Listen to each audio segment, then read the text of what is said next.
नमस्कार दोस्तों, स्वागत है आप सभी का हमारे चैनल भक्ति ज्ञान में।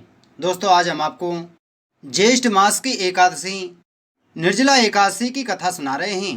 श्री भीमसेन व्यास जी से बोले, हे पितामह, भ्राता युधिष्ठिर, माता कुंती, द्रौपदी, अर्जुन, नकुल और सहदेव आदि सब एकादशी के दिन अन्न खाने को मना करते हैं, परंतु मैं उनसे कहता हूँ कि भाई, भक्ति पूर्वक भगवान की पूजा आदि तो मैं कर सकता हूँ, दान भी दे सकता हूँ, परंतु भोजन के बिना नहीं रह सकता। यह सुनकर व्यास जी कहने लगे कि हे भीमसेन, यदि तुम नरक को बुरा और स्वर्ग को अच्छा समझते हो तो प्रति मास की दोनों एकादशियों को अन्न मत खाया करो। तब भीमसेन ने कहा, हे पितामह, मैं तो पहले ही कह चुका हूँ कि मैं भोजन के बिना नहीं रह सकता। यदि वर्ष भर में कोई एक ही व्रत हो तो वह मैं रख सकता हूँ। मेरे पेट में ब्रक नामक वाली अग्नि है। मैं अन्न के भोजन बिना पूरा उपवास तो क्या, एक समय भी बिना भोजन किए नहीं रह सकता हूँ। अतः आप मुझको कोई ऐसा व्रत बतलाइए जो वर्ष में केवल एक बार ही करना पड़े और मुझको स्वर्ग की प्राप्ति हो जाए। श्री व्यास जी कहने लगे कि पुत्र, बड़े बड़े ऋषियों ने अनेक शास्त्र आदि बनाए हैं, जिनमें वर्णित उपायों के द्वारा थोड़े परिश्रम से ही स्वर्ग की प्राप्ति हो सकती है, परंतु उन शास्त्रों में भी दोनों पक्षों की एकादशी का व्रत मुक्ति के लिए श्रेष्ठ लिखा है। श्री व्यास जी के वचन सुनकर भीमसेन नरक में जाने के भय से भयभीत हो गए और कंपायमान होकर बोले, अब क्या करूं? एक मास में 2 व्रत तो मैं कर नहीं सकता। हाँ, वर्ष में एक व्रत करने का प्रयत्न अवश्य कर सकता हूँ।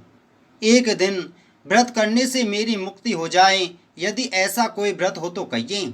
यह बात सुनकर व्यास जी कहने लगे कि वृष और मिथुन की संक्रांति के बीच ज्येष्ठ मास के शुक्ल पक्ष की जो एकादशी आती है, उस एकादशी का नाम निर्जला है। तुम उस एकादशी का व्रत करो। इस एकादशी के व्रत में स्नान और आचमन के सिवा जल वर्जित है। आचमन में 6 माह से जल से अधिक नहीं होना चाहिए, अन्यथा वह मदपान के सदस्य हो जाता है। इस दिन भोजन नहीं करना चाहिए, क्योंकि भोजन करने से व्रत नष्ट हो जाता है। इस एकादशी के दिन सूर्योदय से लेकर द्वादशी को सूर्योदय तक जल ग्रहण न करने से समस्त एकादशियों के व्रत का फल प्राप्त होता है।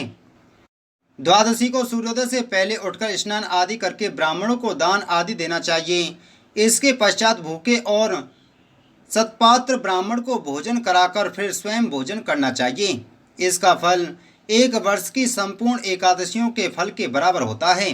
व्यास जी कहने लगे कि हे भीमसेन, यह मुझको स्वयं भगवान ने बतलाया है। इस एकादशी का पुण्य समस्त तीर्थों और दानों से बढ़कर है। केवल एक दिन मनुष्य निर्जल रहने से पापों से मुक्त हो जाता है। जो मनुष्य निर्जला एकादशी का व्रत करते हैं, उनको मृत्यु के समय यमदूत आकर नहीं घेरते, वरन भगवान के पार्षद उसको पुष्पक विमान में बिठाकर स्वर्ग को ले जाते हैं। अतः संसार जनों को यह स्वर्ग श्रेष्ठ निर्जला एकादशी का व्रत अवश्य करना चाहिए। उस दिन ओम नमो भगवते वासुदेवाय इस मंत्र का उच्चारण तथा गौदान भी करना चाहिए। व्यास जी की आज्ञानुसार भीमसेन ने भी इस व्रत को किया था। इसी कारण इस एकादशी को भीमसेनी या पांडव एकादशी भी कहते हैं। निर्जला व्रत करने से प्रथम भगवान का पूजन करके यह प्रार्थना करें, हे भगवान, आज मैं निर्जला व्रत करता हूँ, दूसरे दिन भोजन करूँगा। मैं इस व्रत को श्रद्धा पूर्वक करूँगा, अतः आपकी कृपा से मेरे सब पाप नष्ट हो जाएं। इस दिन एक घड़ा वस्त्र से ढककर स्वर्ण सहित दान करना चाहिए। जो मनुष्य इस व्रत को करते हैं, उनको करोड़ पल सोने के दान का फल मिलता है, और जो इस दिन यज्ञादि करते हैं, उनका फल तो वर्णन ही नहीं किया जा सकता। इस एकादशी के व्रत से मनुष्य विष्णु लोक को प्राप्त होता है।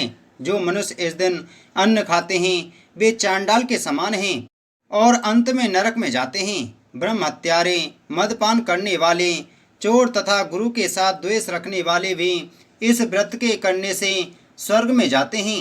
हे कुंती पुत्र, श्रद्धा पूर्वक व्रत को करने के बाद सर्वप्रथम भगवान का पूजन, गौदान, ब्राह्मणों को मिष्टान तथा दक्षिणा देनी चाहिए।